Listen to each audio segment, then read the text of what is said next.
Hello everyone, my name is Swati, your English educator from Magnet Brains, and today we are going to start the first poem, which is from our first chapter, and the name of the poem is A House, a Home. A house and a home. What is the difference? What is the difference between a house and a home? So यही difference हम समझने वाले हैं इस poem के through. And what are we doing? We are doing the 6th class honeysuckle book, and this is our first poem. So in the last chapter, in the last video, we started with our first chapter, that who did Patrick's homework. So if you have not checked it, so please make sure that you check it, understand it, and then come to this. Okay, so let's start now. Now what is a house? Is this a house or a home? And what is this? This is a house or a home? House क्या होता है, home क्या होता है? House मतलब एक घर, right? एक मकान. So now understand the difference. मकान और घर में क्या डिफरेंस होता है? एक चार दीवारी होती है जहाँ पे आपके पास सामान रखा हुआ होता है, उसको आप मकान कहते हो. लेकिन जब आप अपनी फैमिली के साथ वहाँ रहने जाते हो, जब आप वहाँ पे हैप्पीनेस स्प्रेड करते हो, प्यार स्प्रेड करते हो, केयर स्प्रेड करते हो, उसको हम बोलते हैं एक घर, राइट? सो इस पोम में हम यही पढ़ने वाले हैं. Now this poem has been written by Lorraine M. Hawley, and now let's begin and understand something about the poet. Poet के बारे में भी तो जानना बड़ा important है. क्या लिखा है यहाँ पे? Lorraine Martha Hawley is an American poet born on 8th December 1921 in St. Peter, USA. So ये USA में born हुई थी, और ये जो हैं ये एक American poet हैं. Her writing style is simple yet thought provoking. उनकी जो राइटिंग स्टाइल है अभी हम देखेंगे इस पोम के थ्रू, क्योंकि उनकी राइटिंग स्टाइल बहुत सिंपल है, आपको इजीली समझ में आ जाएगा. Still it is very thought provoking, मतलब वो आपको सोचने पे मजबूर कर देती हैं. In this poem, she aims to make a clear distinction between a house and a home. और इस poem के थ्रू वो क्या बताना चाह रही है हमको? एक clearly describe करना चाहती है कि एक मकान में और एक घर में क्या difference होता है. So let's start with a poem. Now here again introduction. In this poem the poet has explained the difference between a house and a home, and she elaborates on the role that family members play in a home. Now let's begin with our poem. What is a house? It's brick and stone and wood that's hard, some window glass and perhaps a yard. Okay, what is a house? एक मकान क्या होता है? It is brick and stone, ईंट और पत्थर ही तो होता है. And wood that's hard, और जो एकदम जो हार्ड वाला जो वुड होता है वो यूज़ होता है, चाहे वो दरवाजे बनाने हो, खिड़कियाँ बनानी हो, या जो है आपको अंदर कंस्ट्रक्शन में वुड तो लगता है. Some window glass and perhaps a yard, window glasses भी लगती हैं उसमें, और परहैप्स अ यार्ड. यार्ड का मतलब क्या है? A unit of measurement. मतलब यार्ड का मतलब होता है कि आप एक कितने अमाउंट में आपका घर जो है, कितनी जगह पे आपका घर बना हुआ है, कितने स्क्वायर फीट में आपका घर है, कितने यार्ड्स में आपका घर है. प्लस यार्ड का मतलब एक और चीज़ होता है, आपके घर के आसपास जो एक छोटा एरिया होता है, बैकयार्ड टाइप का जो एक प्लेस होता है. जैसे कि अगर मान लो ये आपका घर है तो इसके आसपास आपका जो होता है यार्ड होता है, तो हो सकता है आपके पास एक यार्ड भी हो. Next is its eaves and chimneys and tile floors and stucco and roof and lots of doors. Its eaves and chimneys. Eaves क्या होता है? A part of roof that meets the walls of a building. A part of roof that meets the part of the building, मतलब जो एक corners होते हैं, जो roof होता है, जो वॉल से मिलता है, उसको बोलते हैं अपन ईव्स. एंड चिमनीज मतलब क्या होता है? तो जैसे अगर ये मेरा घर है तो इसके इधर पे चिमनी लगी है जिसमें से पूरा स्मोक, पूरी जो अंदर अगर फायर प्लेस के साथ यूजुअली ये अटैच्ड होती हैं, तो चिमनी से सारा जो स्मोक होता है, सारा जो डस्ट होता है वो बाहर चला जाता है. एंड टाइल फ्लोर्स, फ्लोर पे टाइल लगे होंगे.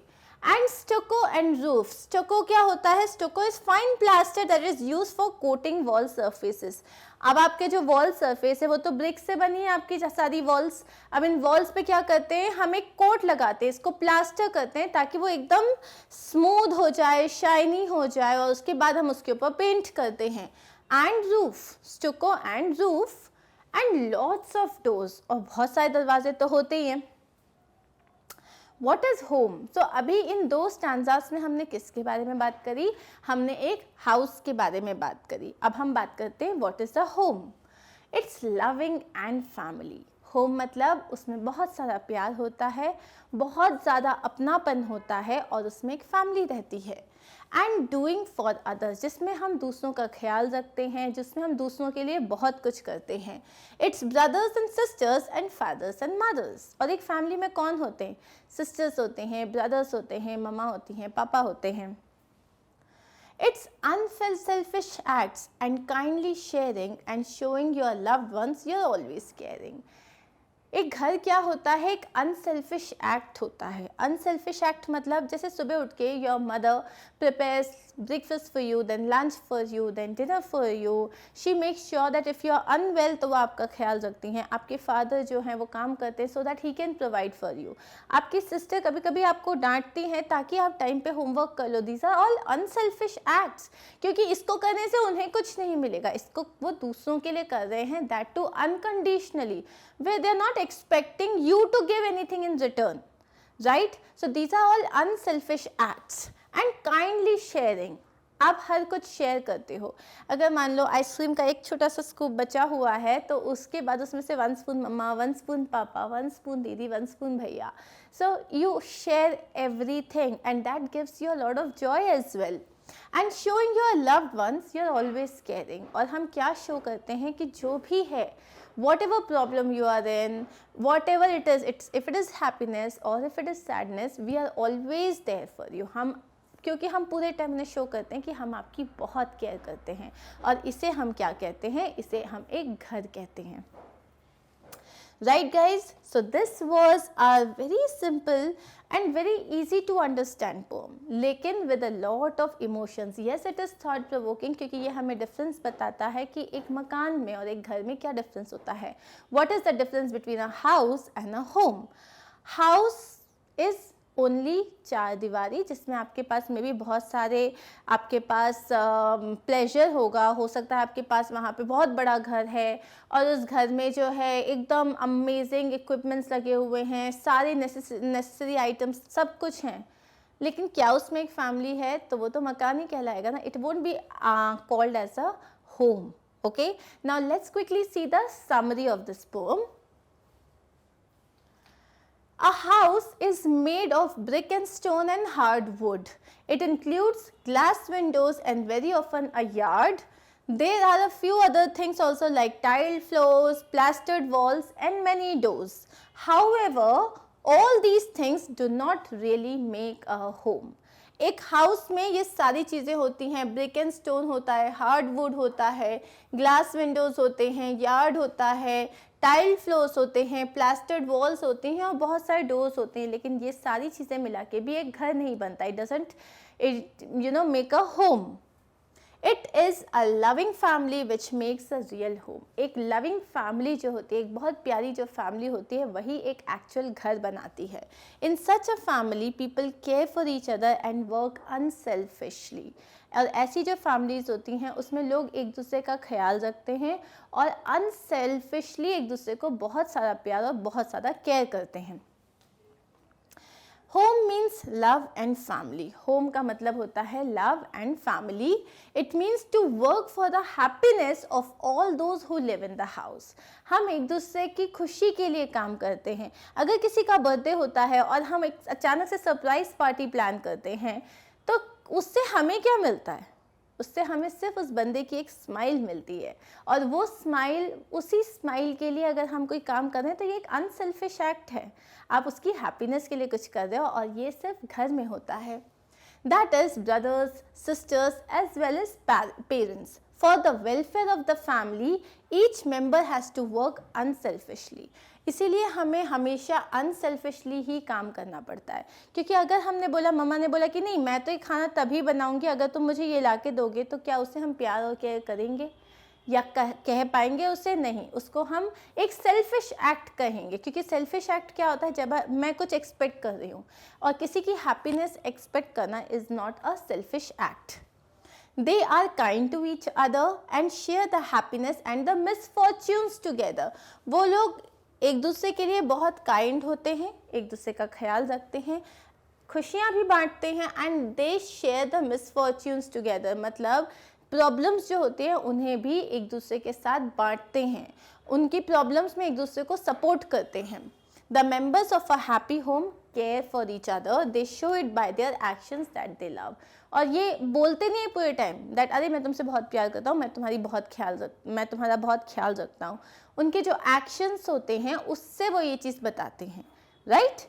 So this was a little summary, guys. I hope you understood. Now before doing the question answers, let's look at the poem once again and see if it has a rhyming scheme. Okay, now when I talk about rhyming scheme क्या होती है? Rhyming scheme मतलब हम कोई भी जो हमारी poem होती है उसके लास्ट के वर्ड्स देखते हैं, ठीक है? अब उसमें एक राइमिंग स्कीम को पुट अप करते हैं. राइमिंग स्कीम को हम कैसे पुट अप करते हैं? जैसे हाउस, सब फर्स्ट वर्ड, जितना भी कोई भी पोम की जो फर्स्ट लाइन का जो लास्ट वर्ड होता है उसको तुम मान लो ए, ठीक है? अब हाउस के बाद है सेकेंड लाइन का लास्ट वर्ड क्या है? स्टोन. अब हाउस और स्टोन क्या ये आपस में राइम कर रहे हैं? क्या इनका साउंड सेम है? नहीं है, तो ये क्या हो जाएगा? बी. अब हार्ड, क्या ये इन दोनों में से राइम कर रहा है? ए से मैच है या बी से मैच है? नहीं, तो ये हो जाएगा सी. अब ग्लास, क्या ये किसी से मैच कर रहा है? नहीं, तो इसको हम लिख देंगे डी. एंड यार्ड, अब ये यार्ड मैच कर रहा है हार्ड से, सो इसको हम लिख देंगे सी. तो क्या हुआ rhyming scheme? A B C D C. Okay, so that is the rhyming scheme. इसको हम एक काम करते हैं, दूसरे स्टैंजा से भी चेक करते हैं, ठीक है? So it eaves and chimneys and tile floors and stucco and roof and doors. So again if you will see here, ये हो गया तुम्हारा A, ये हो गया तुम्हारा B. Roof is again different but doors and floors they sound same, इसीलिए ये भी हो जाएगा B. Understood? So इस तरीके से हम rhyming scheme को डिस्कस करते हैं. Now अगेन अब हम इसमें आगे चलते हैं और इसमें हम इसके क्वेश्चन आंसर्स फटाफट डिस्कस कर लेते हैं. Now working with the pome, और इसके क्वेश्चन आंसर्स बहुत सिंपल है तो हम फटाक से कर लेंगे. Do you agree with what the poet says? Talk to your partner and complete these sentences. अब पोएट ने जो भी इस पूरी पोम में कहा है, do you agree with it? Yes, there is a difference between a house and there is a difference between a home. एक घर और एक मकान में डिफरेंस होता है. Do you agree? येस और no? So now this is something that you have to do with your partner and here I am your partner, so let's do this together. A house is made of stone and bricks. It has a home is made by it has. So let's see the answers quickly. A house is made of lifeless stone and brick. So ये हमने poem से ही लिया है. It has glass windows, a courtyard, chimneys, tile floors, doors and a roof. घर में जो भी होती है वो चीज़ें हमने लिख दी हैं. A home here is made by loved ones, comprising caring parents and children. It इसमें क्या होता है? घर में क्या होता है? loved ones होते हैं, मतलब आप जिनसे प्यार करते हो. comprising का मतलब उसमें कौन कौन है? उसमें caring parents होते हैं and उसमें children होते हैं. It has family members who understand and care for each other selflessly. इसको आप अपने वर्ड्स में भी लिख सकते हो, ओके? बट लिखना यही है कि घर में क्या होता है और एक मकान में क्या होता है. Now let's look at the second question. Now complete these sentences about your house and home. अब आपको ये अपने घर के बारे में लिखना है कि आपका हाउस कैसा है और आपके घर के बारे में सबसे अच्छी बात क्या है. मैंने क्या लिखा है देख लेते हैं. माई हाउस, मेरा हाउस कैसा है? इट्स अ स्ट्रक्चर, ये एक स्ट्रक्चर है, स्ट्रक्चर ही तो है. Made up of brick, stone and tiles. It has wide, beautiful windows, a spacious bedroom, a warm and cozy living room, and doors with curtains. अब इसको आप और भी explain कर सकते हो, जैसे कि you have got swings, or you have got stairs, or you have got 5 bedrooms or 6 bedrooms, और आपके पास कितना बड़ा garden है. If you have a backyard, then you can talk about it. If you have a beautiful garden, you can talk about it. But you are talking about the structure of your house, remember that आप अपने घर में क्या क्या है उसकी बात कर रहे हो, मकान में। अब आप अपने घर की बात करोगे, so the best thing about my home is that all my family members are very loving and affectionate, मतलब वो बहुत प्यारे हैं और वो एक दूसरे का बहुत ख्याल रखते हैं।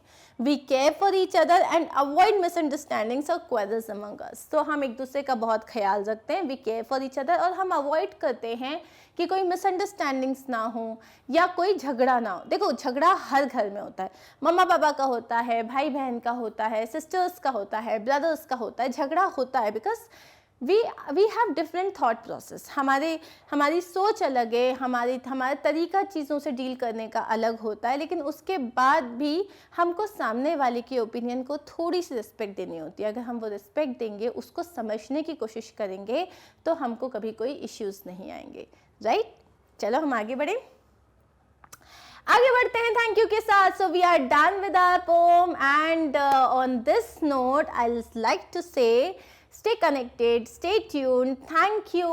फिर मिलते हैं दूसरे वीडियो के साथ। We are going to start with our second chapter. तब तक के लिए stay tuned and bye bye, thank you.